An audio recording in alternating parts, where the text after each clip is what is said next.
bien, bonjour à toutes et à tous et bienvenue pour ce chapitre 2 consacré à la couleur des objets. Nous le découperons en deux capsules vidéo. Une première décrivant les éléments de vocabulaire, les rappels de quatrième et présentant quelques éléments du modèle de la couleur qui sera développé dans la deuxième capsule. Nous allons donc nous interroger sur ce qui permet de comprendre physiquement qu'un objet possède telle ou telle couleur. Et nous allons commencer par un rappel sur les sources de lumière que nous développerons dans le chapitre 3, en commençant par distinguer les sources de lumière primaires et les sources de lumière secondaires. Les sources de lumière primaire sont les sources qui sont elles-mêmes à l'origine de la propre lumière, de la lumière qu'elles produisent. C'est le cas de cette ampoule sous cet abat-jour, c'est le cas du soleil, c'est le cas de n'importe quelle étoile, c'est le cas aussi d'un morceau de fer qui serait porté au feu et qui du coup rougeoirait. Bien évidemment, la plupart des sources de lumière qui nous entourent ne sont pas des sources de lumière primaires, mais des sources de lumière qu'on qualifie de secondaires, parce qu'elles ne produisent pas leur propre lumière, mais ne font que la réfléchir, la diffuser ou la transmettre. Alors, nous pouvons continuer par nous interroger sur les conditions de visibilité des objets. Qu'est-ce qui fait qu'un objet est visible ou pas à nos yeux? Eh bien, pour qu'un objet soit visible, il faut forcément que de la lumière parvienne de l'objet vers nous. Pour que cette lumière nous parvienne, à partir de la lumière incidente qui, elle, provient d'une source primaire par exemple, à partir donc d'une source primaire, une lumière incidente tombe sur l'objet, que peut-il lui arriver? Eh bien, cette lumière peut être réfléchie, cette lumière peut être absorbée en partie par le corps, ou alors transmise, ou tout ça à la fois. Mais ce qui fait qu'un objet du quotidien est visible, c'est globalement le fait que cet objet va, au point d'incidence, réémettre toute une partie de lumière dans toutes les directions qu'on appelle lumière diffusée. Alors, ceci est manifeste dans l'expérience qui est réalisée ici et qui est figurée par cette image. Vous avez une source laser qui émet un rayon laser et c'est ce rayon laser dont nous voulons comprendre les conditions de visibilité. Et pour ça, on a interposé sur le trajet de ce rayon une enceinte dans laquelle il y a de la fumée. Qu'est-ce que nous voyons et comment pouvons-nous interpréter cette expérience-là? Eh bien, le rayon laser manifeste sa présence uniquement dans l'enceinte enfumée et, pardon, pas uniquement, sur l'écran d'observation à droite, de façon ponctuelle. Pourquoi? Eh bien, parce qu'entre la source laser et l'enceinte, il n'y a que de l'air, et que dans l'air, il n'y a aucun élément qui peut diffuser une partie de cette lumière laser vers nos yeux. Alors que lorsque la lumière pénètre par un point dont nous voyons la trace d'ailleurs, lorsqu'elle pénètre dans l'enceinte enfumée, des tas de particules de poussière et de fumée vont diffuser une partie de cette lumière laser vers nos yeux, ce qui matérialise pour nous ce rayon. Et après sa sortie, de la même façon, il ne sera pas visible jusqu'à l'écran où il sera à nouveau réfléchi et diffusé vers nous. Du coup, ça rend un tout petit peu problématique l'existence d'un objet appartenant à la culture cinématographique, à savoir la fameuse épée ou le sabre laser de Dark Vador. Je vous laisse comprendre pourquoi l'existence d'une telle épée est problématique du point de vue des conditions de visibilité d'un objet. Alors, nous allons continuer par faire la différence entre deux types de couleurs, les couleurs spectrales et les couleurs perçues par l'œil. Vous savez depuis la classe de seconde que Newton a découvert au XVIIe siècle que la lumière blanche qui tombait sur un prisme était décomposée, dispersée en une myriade de lumières colorées qu'on avait associées à des radiations monochromatiques, chaque radiation monochromatique étant elle-même associée à une longueur d'onde qui pour le visible est comprise entre 380 nanomètres et 780 nanomètres. Nous y reviendrons dans le troisième chapitre. Eh bien, les couleurs spectrales sont justement ces radiations colorées qui proviennent de la dispersion, autrement dit présentes, celles qui sont présentes dans le spectre d'une radiation, d'une lumière. Quant aux couleurs perçues, eh bien, Young s'est aperçu quelque temps après Newton que parmi toutes les couleurs qui provenaient de la décomposition de la lumière blanche, nous n'avions pas besoin de cet ensemble de couleurs-là pour reformer de la couleur blanche. Bien évidemment, Newton avait lui-même montré que lorsqu'on resuperpose ces couleurs, celles de l'arc-en-ciel, on réobtenait du blanc, expérience que vous avez peut-être fait en classe de seconde. Young a montré qu'avec seulement 3 couleurs, le rouge, le vert, le bleu, on pouvait par superposition de ces rayons-là obtenir du blanc.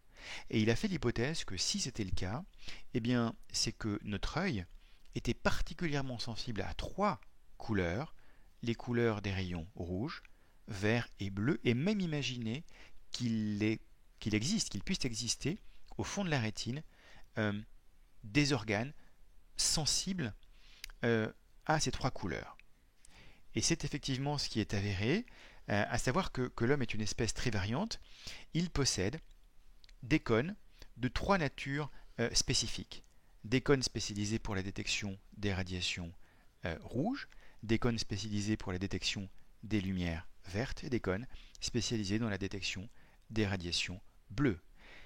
Et ces 3 détections, le rouge, le vert et le bleu, suffisent par superposition à rendre compte de l'existence de l'ensemble des couleurs que nous percevons. Les couleurs perçues sont donc les couleurs que nous formons grâce à notre cerveau par superposition des couleurs rouges, vertes et bleues. Cela justifie ce que l'on appelle la synthèse additive des rayons colorés figurés par ce schéma. Vous voyez que si nous si nous ajoutons 2 lumières, 2 spots, l'un de couleur rouge et l'autre de couleur verte, cela forme de la lumière jaune. Si nous ajoutons du bleu et du rouge, vous avez du magenta. Si l'on mélange du vert et du bleu, nous avons la couleur qui s'appelle cyan. Et l'ensemble de ces couleurs forme bien du blanc au final. 2 couleurs seront dites complémentaires si leur superposition dans une synthèse additive donne du blanc. Le concept de couleur complémentaire permet donc directement de voir que par exemple, le magenta est la couleur complémentaire du vert, parce que si l'on marie du magenta, qui lui-même est la superposition du rouge et du bleu avec du vert, on a les 3 couleurs primaires de la synthèse additive, et donc du blanc. De la même façon, le bleu est la couleur complémentaire du jaune, leur superposition donne du blanc, et le rouge est la couleur complémentaire du cyan. Voyons maintenant ce qui se passe pour les filtres colorés et comment est-ce qu'on peut comprendre qu'un filtre soit coloré. En gros, l'idée, c'est de soustraire à partir de la lumière blanche certaines de ses composantes. Nous avons vu que seules 3 radiations, seules 3 couleurs, seuls 3 rayons lumineux colorés peuvent permettre de rendre compte de l'ensemble de la lumière blanche, le rouge, le bleu et le vert. Eh bien, c'est ce modèle que nous allons considérer pour rendre compte de la couleur des spectres, des filtres vert, rouge et bleu. Que se passe-t-il donc lorsque l'on interpose sur le trajet de la lumière blanche un filtre bleu? Le filtre bleu, par définition, va absorber le jaune et ne laisser passer que le bleu. Vous remarquez qu'un filtre d'une couleur donnée, le bleu ici, va laisser passer sa couleur et absorber sa couleur complémentaire. La couleur complémentaire du bleu est le jaune. Le bleu absorbe le vert et le rouge, c'est-à-dire, par superposition, du jaune. De la même façon, un filtre rouge sera vu rouge parce qu'il laisse passer les radiations rouges et donc va absorber les radiations vertes et bleues qui ensemble forment le cyan étant la couleur complémentaire du rouge. Autrement dit, un filtre ne laisse passer que sa propre couleur et absorbe sa couleur complémentaire. De la même façon, pour le vert, un filtre vert ne laisserait passer que la radiation verte et absorberait la radiation qui lui est complémentaire, à savoir le magenta. Conclusion, les filtres colorés, par des couleurs primaires, rouge, vert, bleu, absorbent leurs couleurs complémentaires. Deuxième partie du modèle, que se passe-t-il lorsque l'on soumet la lumière blanche à un filtre d'une couleur secondaire, celle que l'on trouve par superposition des rayons colorés rouge, bleu et vert, autrement dit les filtres cyan, magenta et jaune. Eh bien, le filtre jaune va, regardez bien le schéma de la synthèse additive en dessous. Le filtre jaune est composé des radiations rouges et vertes. Autrement dit, il va laisser passer le vert et le rouge et absorber sa couleur complémentaire, le bleu. De la même façon pour le filtre cyan, le cyan est une composition des lumières vertes et bleues. Il va donc laisser passer le vert et le bleu dont il est composé et absorber le rouge, autrement dit sa couleur complémentaire. De la même façon, le magenta laisserait passer le rouge et le bleu dont il est composé et retiendrait, absorberait le vert dont c'est la couleur complémentaire. Les filtres colorés, même les filtres colorés de couleur secondaire, absorbent leur couleur complémentaire. C'est donc vrai tout le temps. Maintenant, comment obtenir du noir à partir d'une lumière blanche? Eh bien, si vous avez noté correctement ce qui précède, à partir des filtres soustracteurs, cyan, magenta et jaune, on peut retirer les trois couleurs primaires de la synthèse additive. Autrement dit, on peut retirer du blanc au blanc et au final produire du noir. Pourquoi? Eh bien, la lumière blanche est donc composée des trois rayons colorés rouge, vert et bleu. Le cyan va absorber sa couleur complémentaire, le rouge, une de moins. Le magenta va absorber sa couleur complémentaire, le vert, une de moins. Ne laissez passer que le bleu, qui sera absorbé par le dernier filtre, le filtre jaune. Au final, derrière le filtre, nous n'obtiendrons rien, autrement dit, du noir.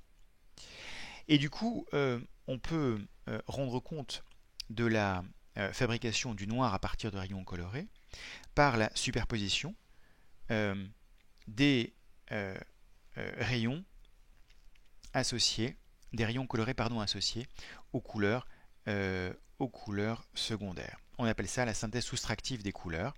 Autrement dit, superposition de cyan, de magenta et de jaune donne au final du noir. C'est la synthèse soustractive des couleurs. A très bientôt sur